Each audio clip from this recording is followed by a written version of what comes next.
we were using potatoes as weapons in the kitchen, and poor Kenta kicked the table over. Kenny Omega golfing, Sammy Guevara leaving the inner circle, an amazing match for the TNT Championship. And Darby Allin got dragged by Team Taz. All that and more on this episode of AEW Dynamite. We are reviewing the February 10th episode. This is a brand new episode of Kimmy Talks Wrestling, and we are starting right now.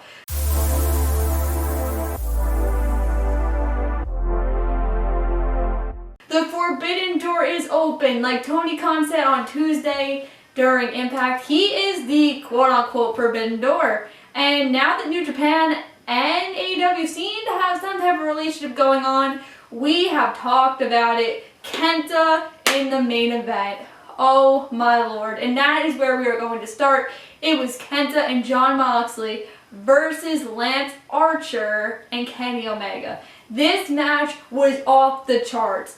So many amazing spots. Like we said, they used a real life potato as a weapon.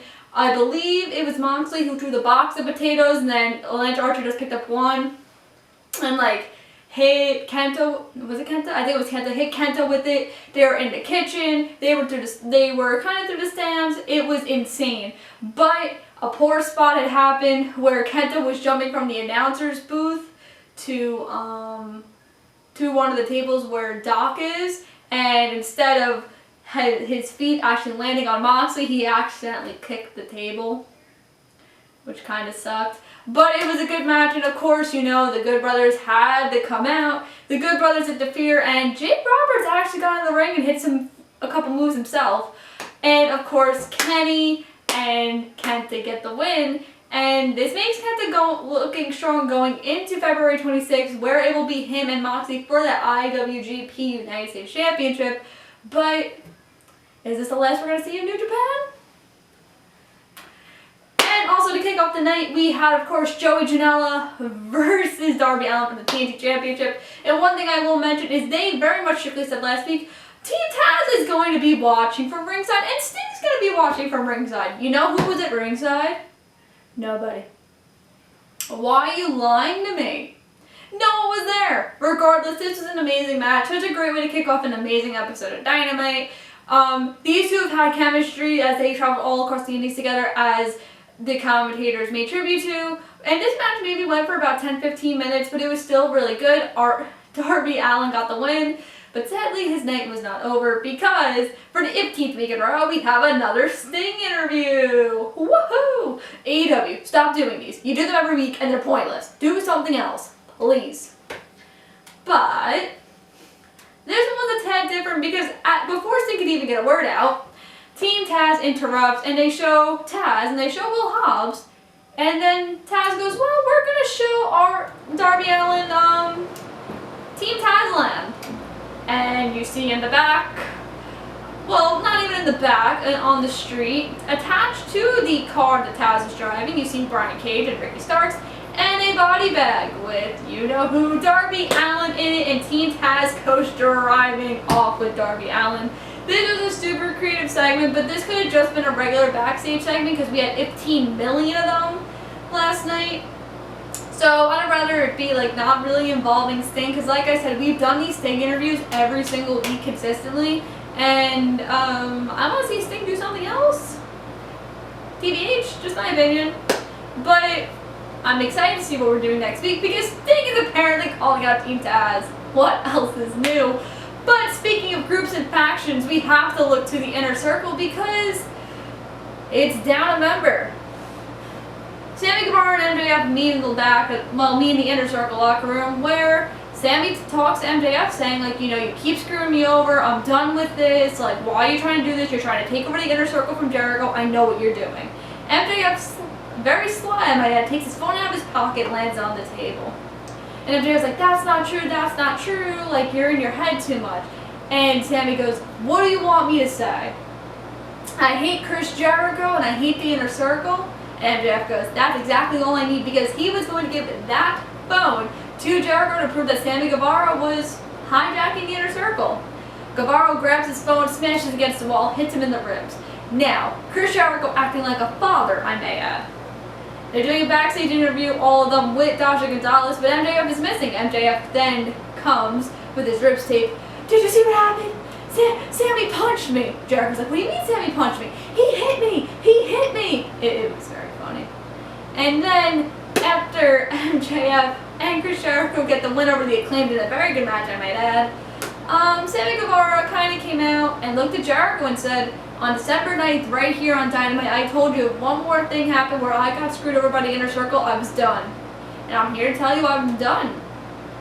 And he left, and when Alex Marvez caught up to him, he rightfully said, look, I need to clear my head, I'm done with the Inner Circle, and I'm leaving this place for a while.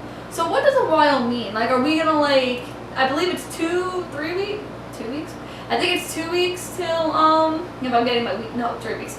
3 weeks till Revolution. Is he gonna come back at Revolution and maybe, do something to cause MJF and Jericho to lose? Where are we really going with this? I'm really excited though. Guevara really did make his own in the Inner Circle, and it really elevated him as a main event player. Jericho did a great job really taking him under his, I was going to say tutelage, but that doesn't make sense in that sentence.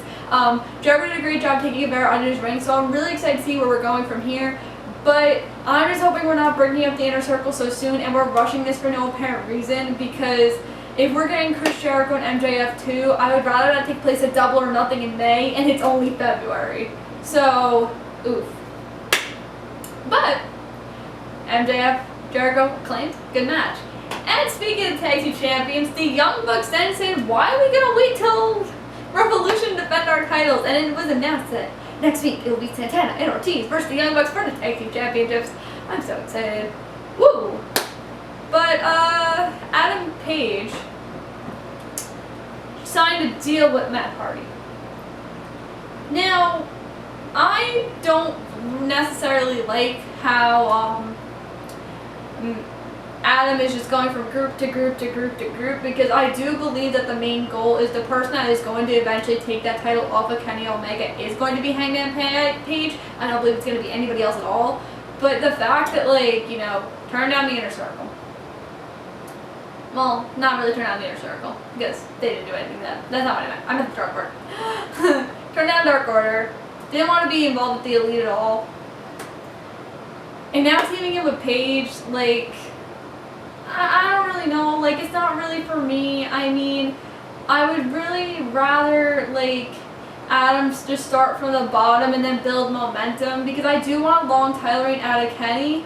So I'm saying maybe early next year do that title change with Paige, but I do believe that Paige needs to be the one to take title off him and make him the star that he really deserves, because they missed the ball with All Out, the first one, or All In.